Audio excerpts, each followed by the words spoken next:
The restaurant was buzzing that Friday night, cutlery clinking, soft jazz playing, laughter bouncing off the walls. At the center table, beneath the glow of a chandelier, sat Richard Calder, a tech CEO whose name often appeared in headlines for billion-dollar deals. He was the kind of man who turned heads wherever he went.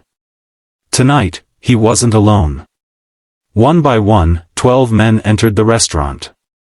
Broad shoulders. Crew cuts. Faces carved by discipline. They didn't walk like a group of friends, they walked like a unit. Ex-Marines. And without hesitation, they formed a quiet circle around the CEO's table. Whispers spread. Forks paused midair. Was this a confrontation? A security breach? Richard's wife stiffened.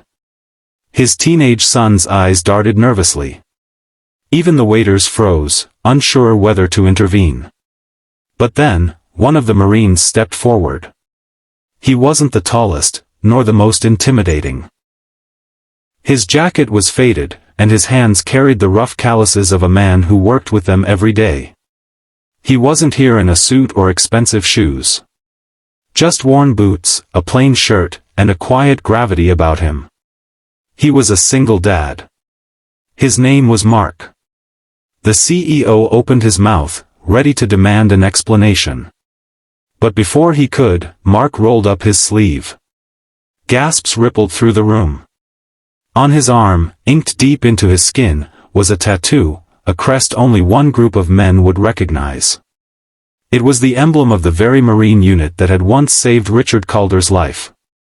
Decades earlier, before the corporate empire, before the headlines, Richard had been a young contractor in a war zone. His convoy was ambushed. Chaos, gunfire, smoke. He was sure his life would end in the desert dust. But a squad of Marines fought through impossible odds to drag him out alive. And now, standing here in a quiet American restaurant, Mark bore the mark of that brotherhood. The room fell silent. Richard pushed back his chair.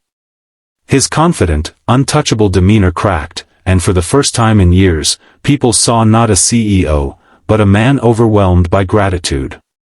His voice broke as he asked, You were there?" Mark nodded once. "We all were. Different men, same mission. Some made it home. Some didn't. We came tonight to remind you of them." Richard's eyes glistened. Memories flooded back, faces, names, voices he hadn't spoken of in years. But this wasn't about guilt.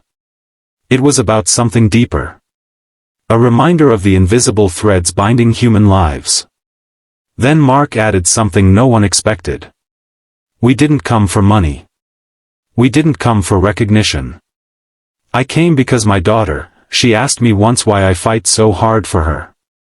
I told her it's because somebody once fought hard for me. And tonight, I wanted to show her who that somebody was." From the back of the restaurant, a little girl peeked out shyly, Mark's daughter, clutching a stuffed rabbit.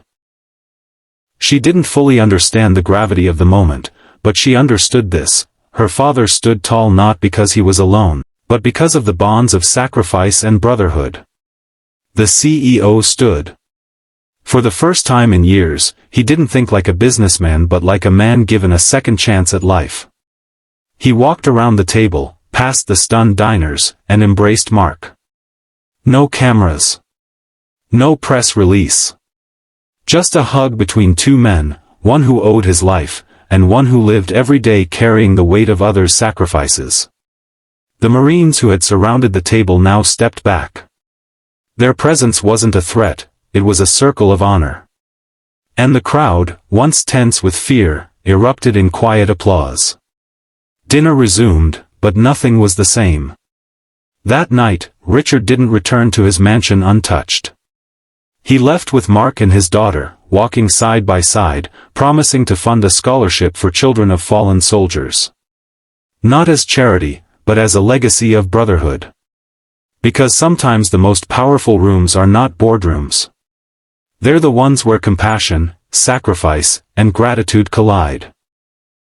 And as Mark's daughter fell asleep on his shoulder, the restaurant lights fading behind them, Richard whispered words that had been locked away for decades. I never forgot. And I never will.